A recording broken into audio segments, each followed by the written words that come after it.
Hello, ladies and gentlemen, and welcome to the finale of the Humanities course.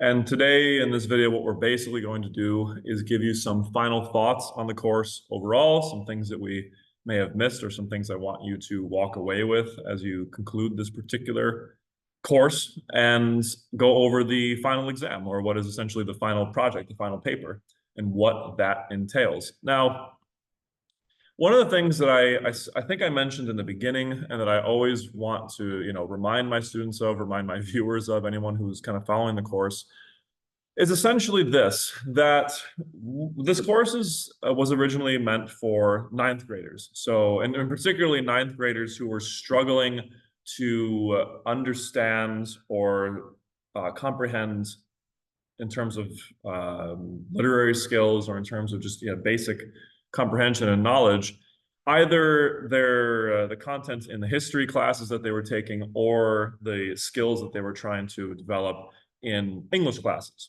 So what I did when I was originally making this course was I tried to build something that would at one point enrich your literary skills, but also enrich your general understanding of history as well and of the humanities in general, so as to provide you as a ninth grader, as a young high school student, with a really good foundation of, if anything, just Western civilization materials as you move throughout not only high school, but in education afterwards and for the rest of your life.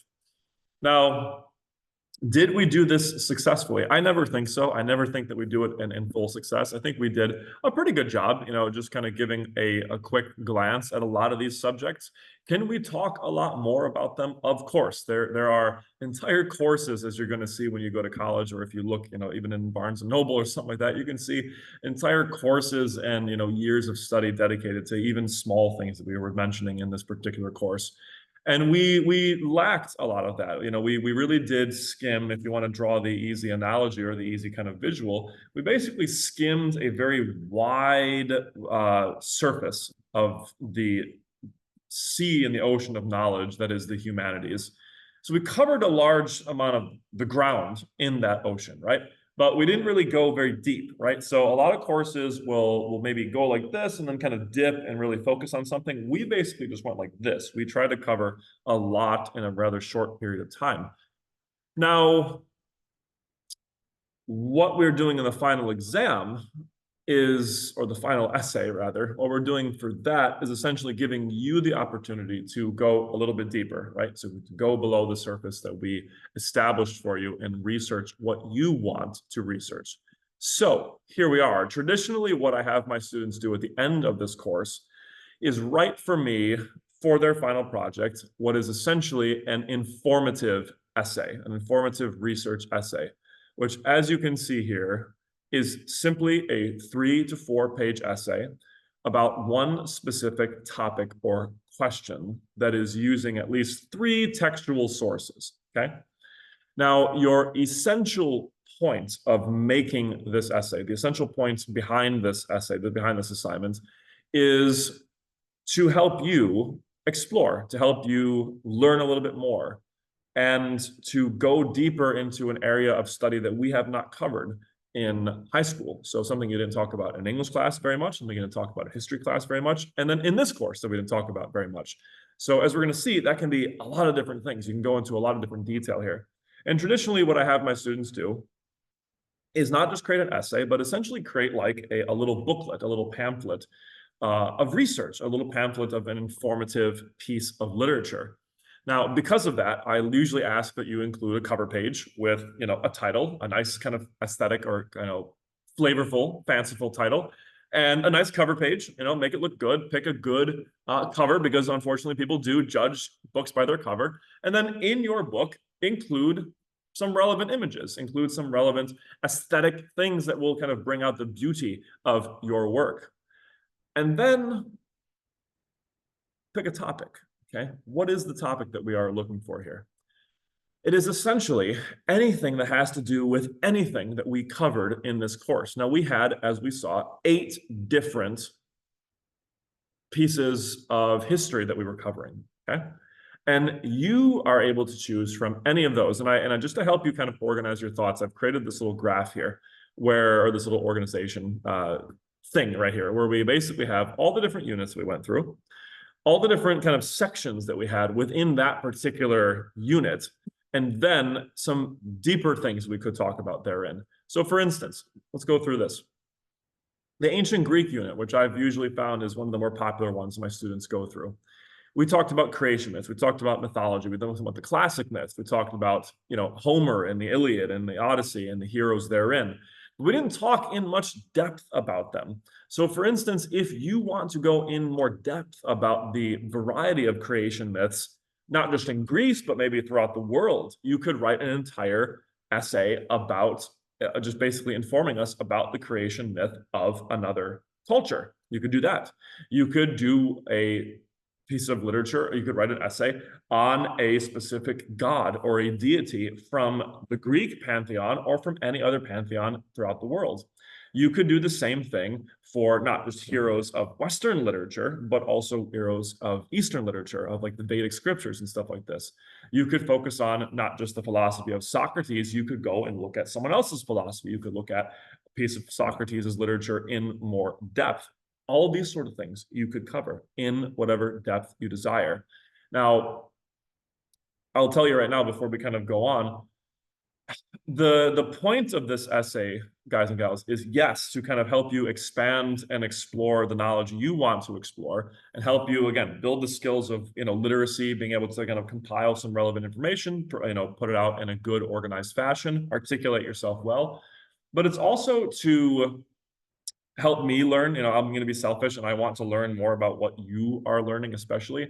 But typically what I do, if this course ends up running, for any breadth of time, what I end up doing is I collect your works, I print them out, and I try to, print them out nice, in a good, like stapled fashion. And I usually will have like a shelf somewhere in my room where students of the humanities or students of any course can come and check out your work. So if they come into my class and say, "Hey, Mr. G, I want to know more about like Tiamat or something like that." It's like, "Oh, well, Tiamat, yeah, he's a Mesopotamian figure. I don't really know that much about him. I got a book about him down there." You also got a classmate who tried to compile most of the information you might need about him right over there in our humanities library.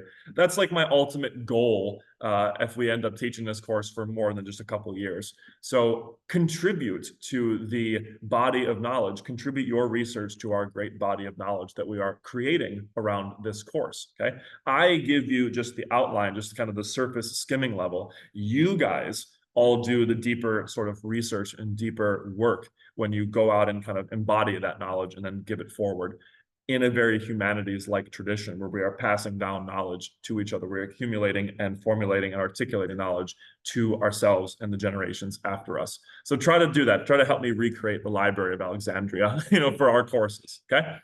So again, I'm not going to go through each of these. Actually, I'm going to just basically say, look, there are subjects that we did not touch in any detail, like Virgil. We didn't talk about Virgil. We didn't talk about the Aeneid. We didn't talk about all the different Caesars besides Julius Caesar. We barely talked about Julius Caesar.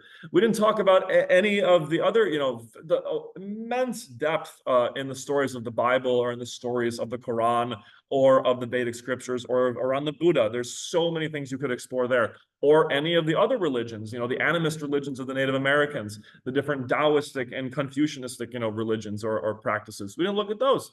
The Nordic stories, we didn't look in Beowulf in even that much depth, right? You could go and look at further stories about Sigurd and Balder and Ragnarok and all these other things, or even the history of the different tribes in the Nordic regions. Same thing with medieval literature. Don't even get me started. There's so many, aspects of medieval literature we didn't even touch on. All the romances, all of the different stories of King Arthur, and all the different, things that that particular culture was expressing in farce plays and moral plays and all this kind of stuff. All the different forms of artwork and the different cathedrals and all this stuff. The history of the courts and the dramas that took place therein. The plagues, right? So many things we didn't cover there. The Renaissance, the modern era, it just goes on and on and on. There is so much we could cover. So I would encourage you guys and gals, when you pick your topic or your question, if you want to make it in the form of a question, you could do that. I am going to ask that you pick something that you are actually interested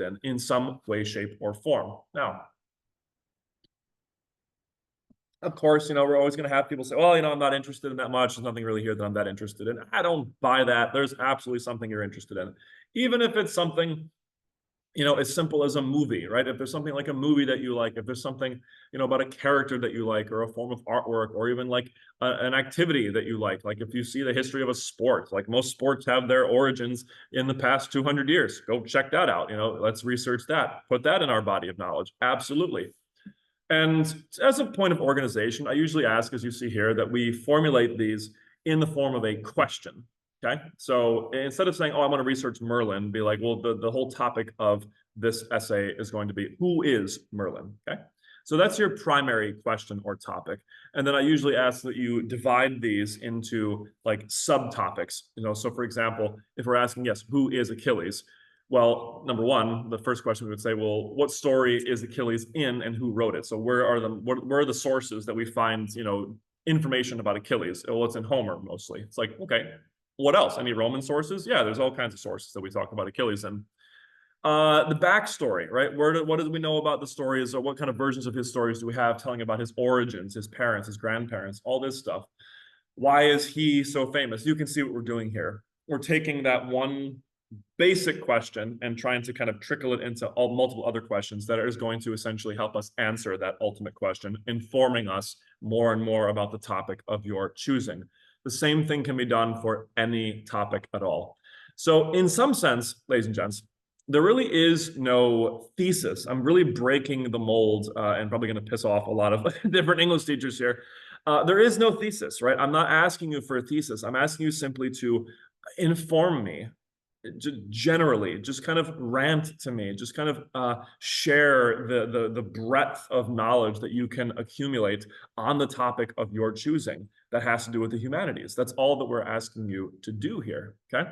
So have fun with it, explore it, enjoy researching it, enjoy flexing your knowledge and sharing your knowledge with not only me, but hopefully with posterity, right? With all the people that are going to read from this library in my classes in the days to come, in the years to come, hopefully. And that will be the conclusion to our humanities course.